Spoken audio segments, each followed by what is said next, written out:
Il y a des moments dans la vie où l'espoir semble perdu, et puis viennent les pensées d'abandonner et de ne plus jamais rêver.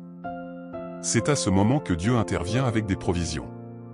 Lorsque vous avez épuisé toutes les possibilités d'action et que vous réalisez que vos capacités humaines ont échoué, alors il commence à agir. Dieu ne se réjouit pas des situations désagréables pour le frustrer. Il change les plans de l'ennemi du mal en bien en sa faveur. Il profite des plans de l'ennemi pour développer vos compétences. La parole de Dieu dit que l'épreuve de votre foi vous rend plus persévérant, même dans les situations difficiles causées par vous. Dieu commence à intervenir au moment où vous criez au soutien. Fils bien-aimé, qu'est-ce qui te menace de manière puissante? Quelle est la lutte que vous ne parvenez pas à résoudre et qui semble avoir duré toute une vie? Aujourd'hui, ils prennent fin, car Dieu Tout-Puissant est à bord. Vous avez travaillé dur toutes ces années pour atteindre ce poste, mais les opportunités ne se présentent pas à vous. Investir du temps et de l'argent, mais tous vos efforts ont été vains. Vous pouvez vous sentir brisé, perdu et ne pas savoir quoi faire. Mais ne versez pas vos larmes, car Dieu est avec vous dans ce bateau. Il est impossible qu'une situation reste la même lorsque le Dieu Très-Haut intervient. Un seul mot de sa part et votre vie sera transformée. Il est de votre responsabilité de lui obéir. Dans la parole de Dieu, il est écrit que Pierre était un pêcheur professionnel, mais il travaillait toute la nuit et ne parvenait pas à attraper un poisson.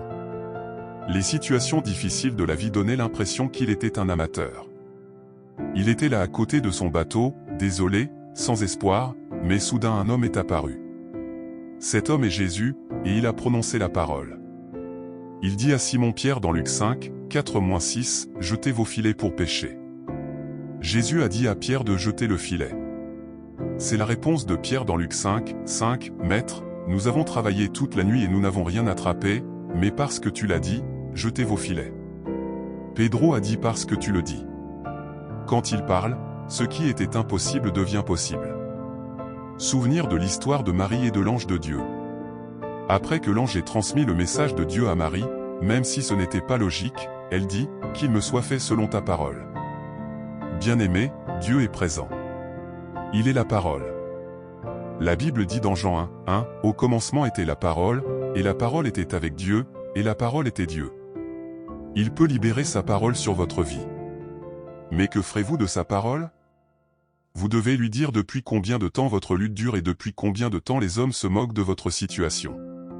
Arrêtez de vous plaindre, faites un pas de foi. Lorsque Dieu est intervenu dans le cas des Israélites, tout ce qu'il a demandé à Moïse, c'était son bâton. Des actes miraculeux ont été accomplis grâce à cette verge.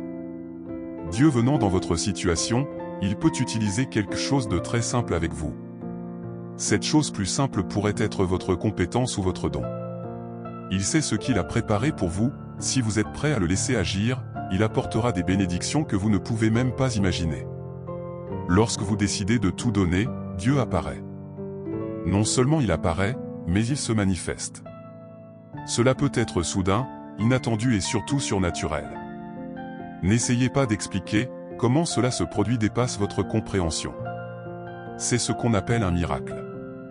Vous traversez peut-être une tempête en ce moment, mais n'ayez crainte, Dieu est à bord. Toutes les ténèbres en vous et autour de vous recevront la lumière de Dieu au nom de Jésus. Quand Dieu aura fini, le témoignage sera le vôtre. Les enfants d'Israël ont chanté des louanges à l'Éternel, vous aussi vous chanterez des louanges. David a vaincu le grand géant, vous gagnerez également votre combat. Dieu est maintenant avec vous, au nom de Jésus. Amen. Si ce message a touché votre cœur, abonnez-vous à notre chaîne, aimez et partagez pour que davantage de personnes soient bénies.